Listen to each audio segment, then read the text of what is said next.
Everybody has money or access to it. I wish you could see. I know that they're crying to you, and every new red falls from the house. Considering everything that's going on with the Israelis right now, and the war, and the this and that, you know, seems like you would be more interested in that. So he would turn his phone off to honor the Sabbath.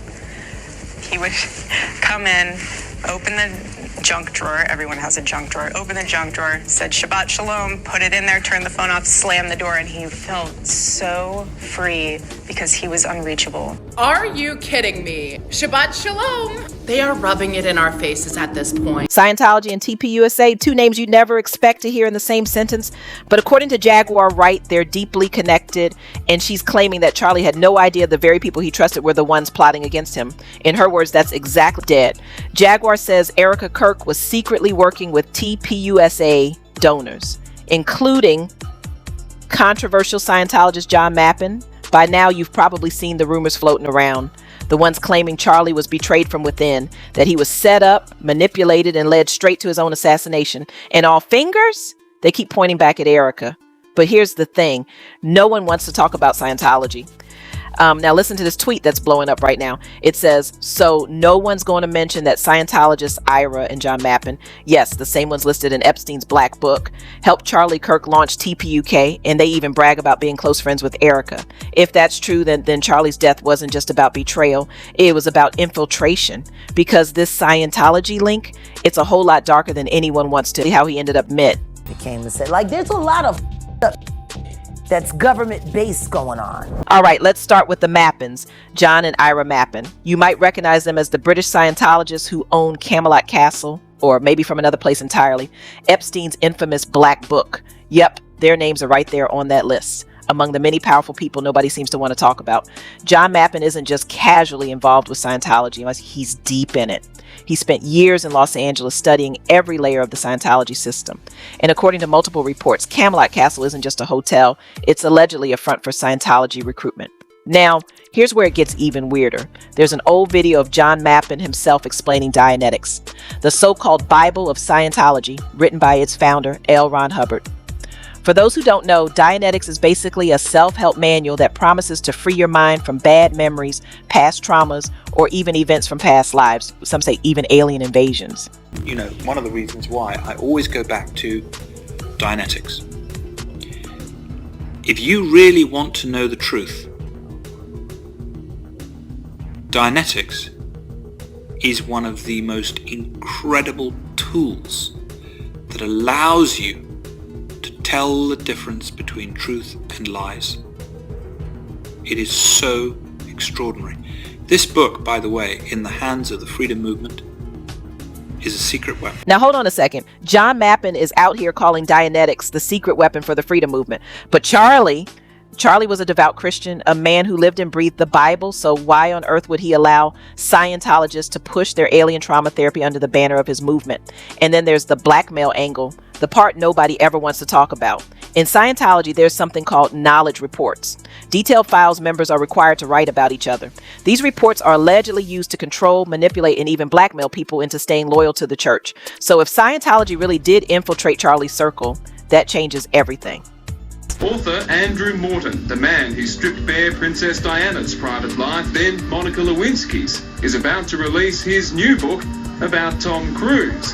It features extraordinary claims about Scientology's #1 recruit and his second wife, Nicole Kidman. Now, circling back to John and Ira Mappin, these two didn't just support Charlie's mission from the sidelines. They helped him launch Turning Point UK, the British branch of his TPUSA movement. And they weren't just dropping money. They were building the infrastructure for a movement that claimed to be all about freedom.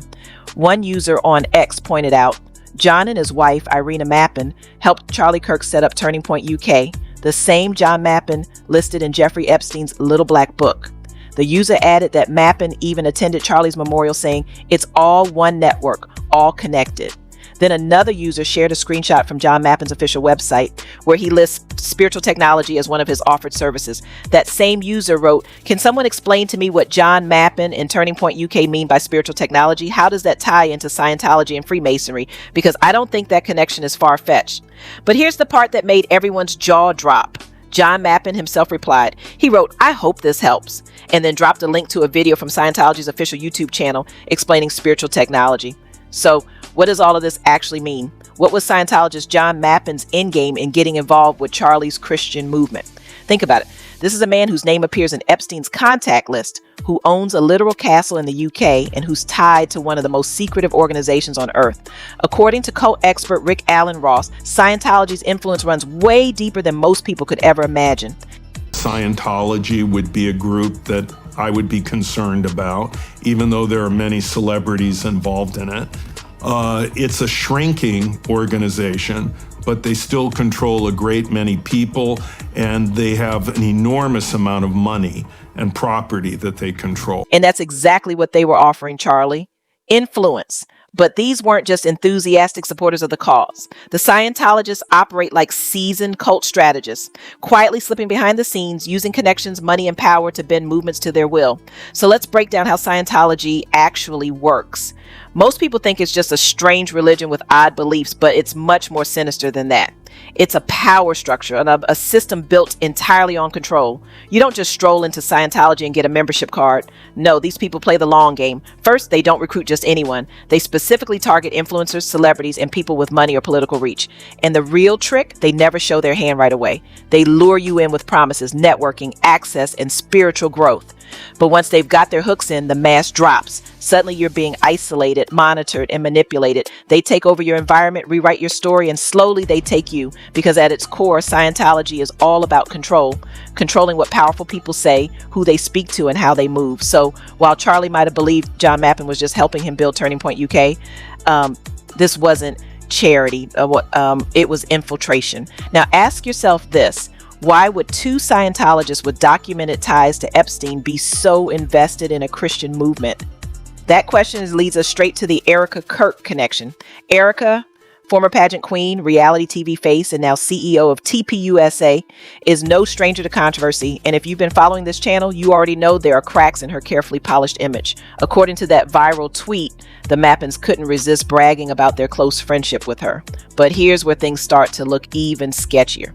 After John and Ira Mappin befriended Charlie and Erika, the four of them took a trip together to Jerusalem in 2019. There's even a photo of Charlie standing next to John Mappin there. Now here's where your spidey senses should start tingling. Because remember Erika's story? She once said she first met Charlie by chance at an airport while on a pilgrimage with her mom. She claimed she didn't even know who he was until she got back to the States, when a mutual friend from TPUSA supposedly set up a job interview that somehow turned into a date. I'm standing in the office and our family friend was like, "You need to meet the owner." "Hi, you're the guy from the ticket line." We had met through a family friend.